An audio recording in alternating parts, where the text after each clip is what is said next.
जय श्री कृष्ण। आध्यात्मिक थॉट्स मध्ये आपलं सहर्ष स्वागत आहे। आज मी आपल्याला आपल्या हिंदू परंपरेनुसार फाल्गुन महिन्यामध्ये जी होळी पौर्णिमा आहे त्याला हुताशनी पौर्णिमा असे म्हणतात, ती 13 मार्चला आहे। गुरुवारी या दिवशी या पवित्र दिनी ती होळी पौर्णिमा साजरी करण्यात येत आहे। भारतभर आणि अनेक देशांमध्ये सुद्धा ही पौर्णिमा साजरी करतात। आपले वाईट विचारांचे सुद्धा त्यामध्ये दहन केलं जातं, नवीन विचारांचा स्वीकार केला जातो। अशी ही पौर्णिमा परम पवित्र असते।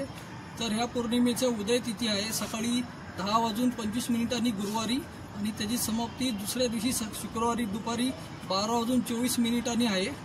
आता ह्या होळीचे काही महत्त्व नियम वगैरे आहेत आणि एक कहाणी पण आहे त्याची, की होळी का साजरी केली जाते।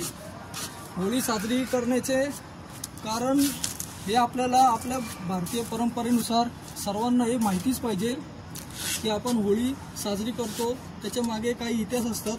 प्रत्येक सणामागे आपल्या भारतामध्ये परंपरा अशी आहे की प्रत्येक सणामध्ये प्रत्येक घटनेमागे इतिहास हा घडलेला आहे। हा जो आध्यात्मिक इतिहास आहे तो मी तुम्हाला एक थोडक्यात मी सांगू इच्छितो।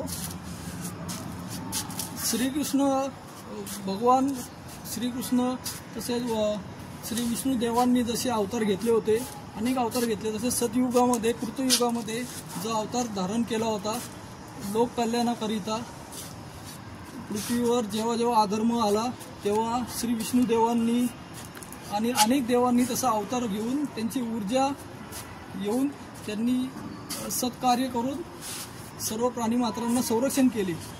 तसंच एक नरसिंह अवतार घडला होता, तर त्याची मी तुम्हाला कहाणी सांगत आहे।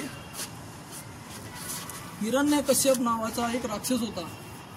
तो राक्षस त्याच्या मनामध्ये नेहमी देवांबद्दल तिरस्कार असे। त्याला एक पुत्र होता, त्याचं नाव भक्त प्रल्हाद।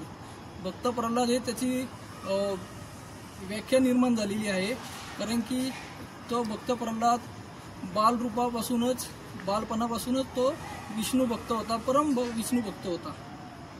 त्याचे नामस्मरण असे होते की ओम नमो भगवते वासुदेवाय, ओम नमो नारायणाय।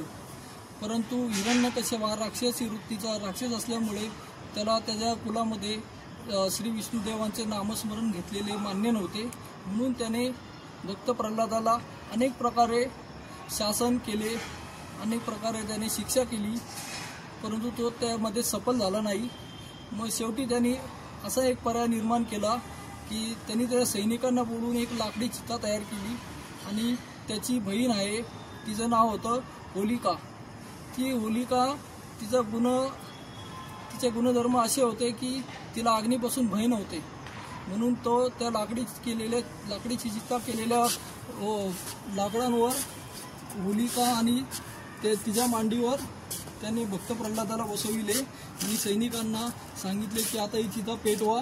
तर जेव्हा चितेला आग लावली त्यावेळेस भक्त प्रल्हादाच्या परम भक्तीने श्री विष्णुदेवांनी त्याचे संरक्षण करून होलिका जी भक्त प्रल्हादाची आत्या होती तीच त्या चितेमध्ये आगीत जळून भस्म झाली आणि भक्त प्रल्हादाचे संरक्षणाकरिता श्री विष्णूंनी नरसिंह अवतार घेऊन हिरण्यकश्यपाचा वध केला। अशी एक कहाणी म्हणजे एक परंपरा निर्माण झाली की हिरण्यकश्यपाचा वध संध्याकाळी पण नाही आणि रात्री पण नाही, मधल्या वेळेत म्हणजे तिन्ही सांच्या वेळेत झालेला होता।